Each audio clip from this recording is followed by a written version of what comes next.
Happy 2021, YouTube. Hey, my name's Stefan Lamb. Thanks for joining my channel.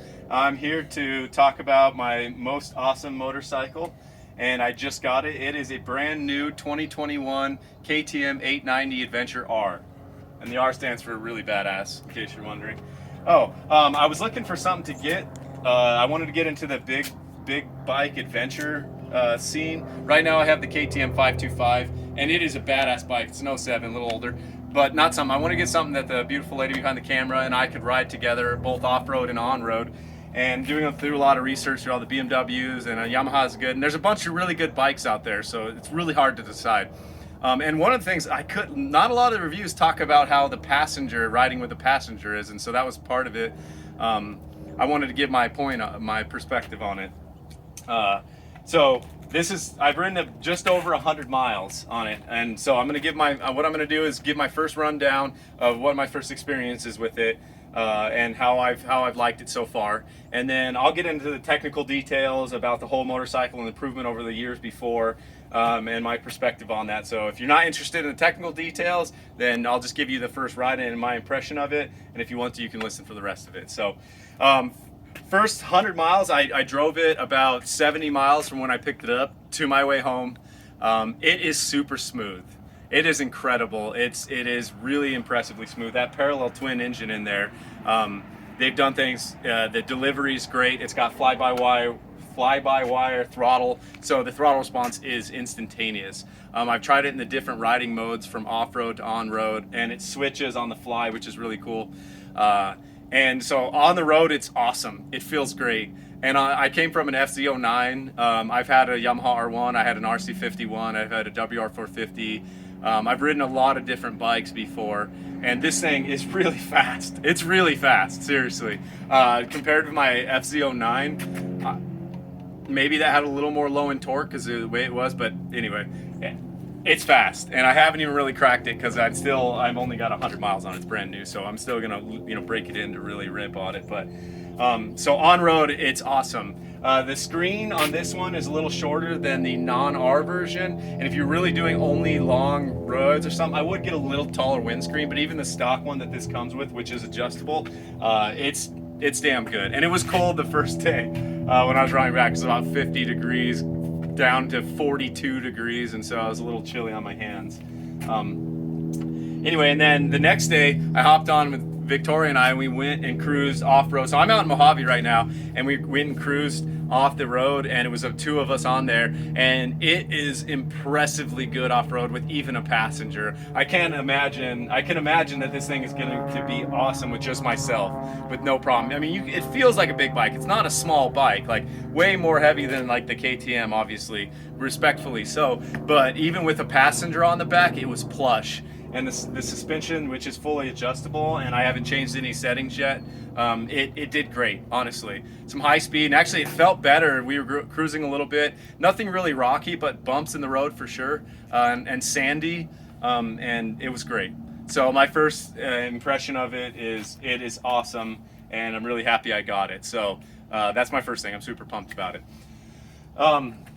I'll definitely update it like 500 miles, and then once I do my first oil change and I can really romp it, I'll take it off road and do some hill climbs with it, and I'll get some footage of that, and I'll include some footage of little things in this video of me, some pictures and videos that Victoria took while I was riding, and I'll do some updates as I ride with it. But anyway, first part, super awesome. So if you're thinking about getting one, and I think between the big BMWs that they make that are really large and the smaller bikes, you can't beat this thing. Like you can see real quick, I'll wheel up just as a size comparison to my 525, which is a pretty big dirt bike, so to speak. This one's also street legal, but if you look at them compared to each other, the wheelbase it's damn near identical, and the seat height. So that is a tall bike too. And you can see I'm like 6 foot tall and 180 pounds. And so I've got long legs too, and this is a tall bike. I can't quite flat foot it, but it's really well balanced. But you can see it's not that much bigger than my 525. And mind you, this is an 07, so it's a little older. The newer one's a little more narrow. But it's got more plastic and wider, but overall, like the size of the frame and everything, it's not that big a difference. So it really, you can feel it when you're riding. It's nimble. It's really impressive. They've really nailed it with this one. It's gonna be hard to beat this thing. Obviously, it's a little more. I think before taxes and all of that, I think they're asking like 14.2 for this thing. So it's definitely on the higher end, but you get what you pay for. I always think so, and it's we'll see how the life goes, but it's been great so far. So that's my first view. If you're thinking about getting one, get one. Next, I'm going to go into all the details. So if you're curious about it and kind of the improvements over the last model and what this bike holds into, I'm going to go into that a little bit. Mind you, I've just been learning about it, so some of it I'm a little rusty on, but I'm going to try to give as best a review of the breakdown of the motorcycle as possible. So in the front, it's got twin discs in the front. So it's got really good braking. So the ABS on it is really good, but you can turn it off as well. I'll show you on the display. It's actually a really nice looking display, but you can turn the ABS off and you can turn off the traction control as well on the fly. So those are options that you can do if you're going to go off-road. But so far I've tested it decent, but the ABS feels really good on it.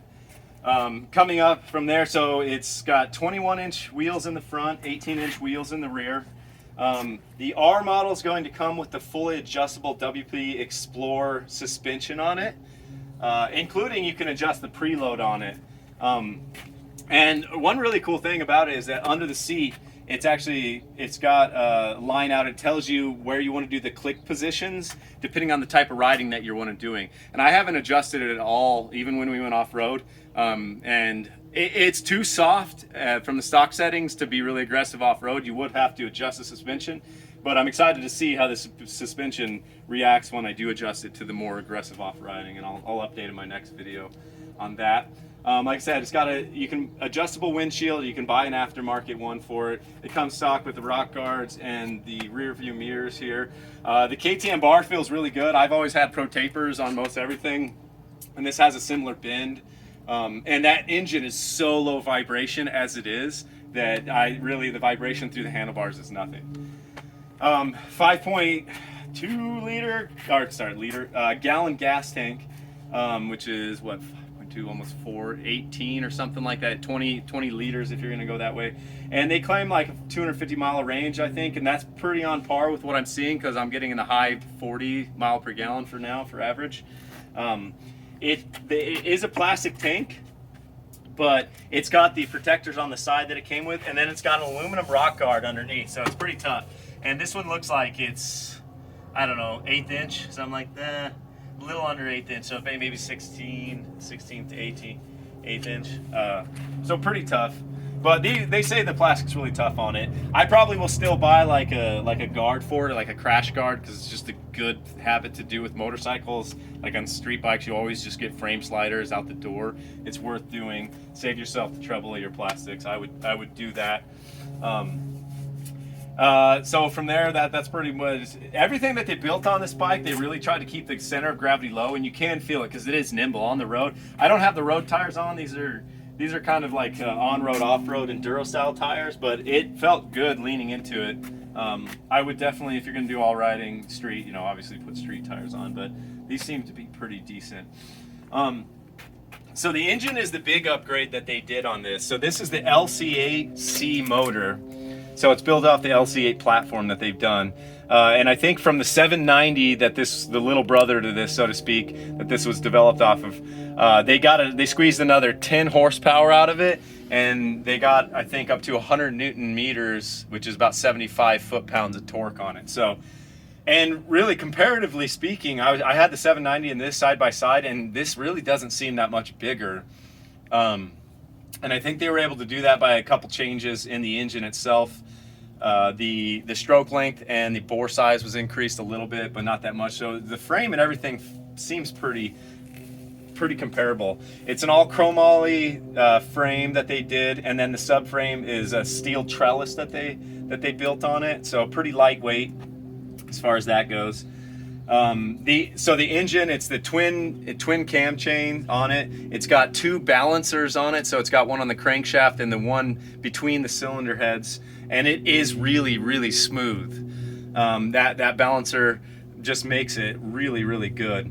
The pistons are all forged, So they did forged pistons, and they have the DLC coated piston pin. That's the diamond light coating. So it's a really hard friction reducing pin coating that they put on it. The cylinder walls as well. They have the what is it? Nitrax. No, I'll think of what they coated it. Nicosil. That's right. So it's a nickel matrix silicone carbide, I think is what it is. It's a coating that they do on it, so it's also another coating to reduce friction. So they don't actually have any sleeves in this, and that one thing that I think that allows it to do is allows it for better cooling. And that a lot of the engine platform was built around improving the cooling of the motor. And we were driving it off-road, pretty low speeds on the dirt, and I haven't even heard the fans kick on. It was running really, really cool. And mind you, it was a cool day, but still, I never heard the fans kick on, so it's really good. So the crankshaft on this thing is also fully forged single piece crankshaft. And like I said, it's got that balancing unit on it. Let's see, the gearbox is the 6-speed manual, obviously manual transmission. So some of these come with a quick shift option on it. This one, I don't believe has it unless they have to unlock it. There's a lot of weird ECU stuff that they have to unlock it. Like this has cruise control on it, but I think they have to unlock it from the dealership. Maybe they do it after your first service or something. I'm not sure. I couldn't get it to work. I'll figure out what's going on there. Let's see what else about it. The muffler, of course, is extremely quiet. They did that, so they have like a pre-burner or something in here for improve. Oh, they have a catalytic converter, and it's going to improve emissions. But you'd lose weight. This thing is probably so tanky, and it will sound a lot more meaty with the new exhaust. And that's pretty much something you do on all motorcycles. So, but it's quiet, so that's nice too. But of course, I don't know. It would sound probably awesome with a new exhaust on it. The stock seat that it came with is pretty damn comfortable, honestly, even for the passenger. She said it was really good. You can get the back carrier cases and I think all the side carrier cases and stuff for it. This is a really cool thing that's on this swing arm. If you look, it's actually a hollow swing arm. So they've got these ridges going through the swing arm instead of the boxy style design. Like on this bike here, you can see, it's the only one, but they did that. And this is an open style. So you actually lose weight and probably improve the strength with having these ribs in here. But it's just kind of a really cool look. I thought that was really something neat about this bike itself that they did. All right, let's see. That's most of the review on the motor that I think is important. It's got a 520 chain on it, pretty standard there. That's most of it. I'm sure there's other things I'm missing. But honestly, I can't say enough about this. So far, it's been really it's badass. It's super, super fucking fun. So if you have the money to get one, I would get one. That's my first take. So if you want to come in here, I'll give a display on this and I'll start it up and do a walk around so you can hear the sound. Like I said, it's quiet with the stock exhaust and everything. But so it's got a 5-inch LCD display on it. Ready to race. Hell yeah. So it's letting me those side stands down. But so you can see I've got 116 miles on it, brand new. And so here, let me take it real quick. So this is on the left side, it's got all the different settings. This is the cruise control I was talking about that I couldn't quite get to working. I think you click it left, but I think they have to unlock it or something there. But there's the buttons all here. This is how you go through the menu. So here, if you want to go through it, you can choose what it displays on the left. You can cycle through what you want it to show there as well. And then it shows what modes it's on, engine temperature. This is your fuel left below half a tank. And then, so if you want to go in here and you can change things, you can go to like KTM My Ride, and this has, if you're going to use your phone, I think you have to download an app. I haven't done this yet, but you pair it, you can play music or navigation through it. They've got the GPS mount up top there. Trips data. Here's how you change the ride mode if you're going to go to street, rain, or off-road. These are the 3 different options that they have here. And so this is just going to change I think it's going to change the valve timing and stuff on it and the throttle response to the fly-by-wire, like fly-by-wire throttle, because so the rain would probably cut down on the power and make it not so torquey and stuff. And then you can see the ABS, it's on road right now, and then MTC is the motorcycle traction control, and that's on right now. And so if you turn it off and turn it back on, that goes back on. You may be able to switch that too. Let's go back, motorcycle. This is where you change the MTC and ABS. And then you can change settings here. Your favorites are going to be what it's going to show. Quick selector, Bluetooth, display theme. That's going to be, I think, nighttime or not, so it dims it if you're riding at night. Your shift light, you can change that, but it said I can't do it till after 600 miles.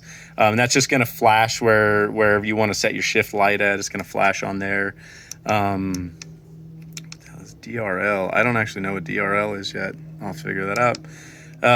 Units, if you do MPG or MPH, miles per hour, kilometers. Change language, heating. Some of these have heating options for heating grips. I don't think mine has it yet. That would have been nice the other night when it was cold. I'm not sure. I'll have to find out on this one. Heated seat rider and heated seat pillion. Oh, that's for the back.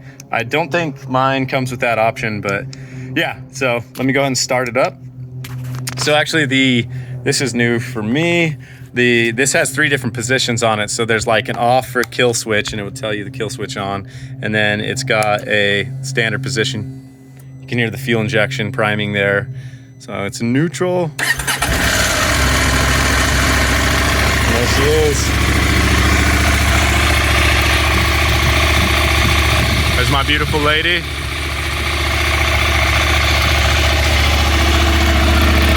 Yeah, stock exhaust is really quiet. You can hear the cam chains running right now. It's a really good looking bike though. Oh yeah, this one came kind of with the dirt bike fender. If you get the regular non-R version, it's got like the low road front fender on it. I think the road front fender looks a little better, but if you're riding off-road, you would want that so you don't get splattered with mud and everything. The front's really good looking. They use the HIDs. I think it's overall a really good looking bike too. Yeah, if you want to pop the seat, that's this guy here. Key in, seat pops off. There's really no storage that I think, unless I missed something, but I don't think they really have any storage on this thing.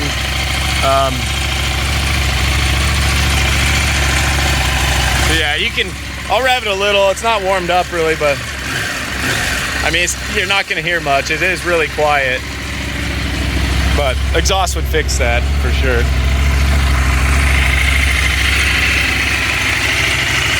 Cool.